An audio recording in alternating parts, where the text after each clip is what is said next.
redraw the congressional map of Texas, which would give Republicans an advantage in next year's midterm elections. An appeals court striking down the new map, claiming racial profiling. ABC's Nicole D'Antonio has details. A major blow to President Trump's attempt to pick up more Republican seats in the House of Representatives. A new congressional map in Texas, which would likely flip 5 congressional seats from Democrat to Republican, has been blocked from being used in next year's elections. At the center of the case is whether the creation of the new map was driven by politics or race. The law allows maps to be drawn for partisan reasons, but not for racial reasons. And yesterday, a panel of 3 federal judges has sided with civil rights groups who challenged the map. Judge Jeffrey Brown, a Trump appointee, writing, quote, "Substantial evidence shows that Texas racially gerrymandered the 2025 map.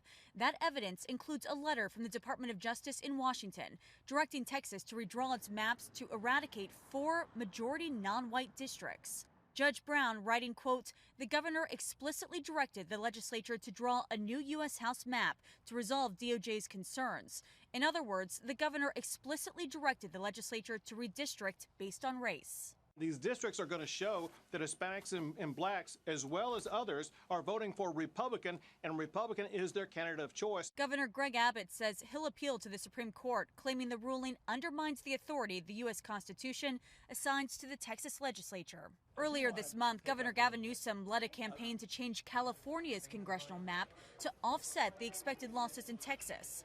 Newsom responding to the Texas ruling, saying Trump and Greg Abbott played with fire, got burned, and democracy won. Nicole D'Antonio, ABC News, Washington.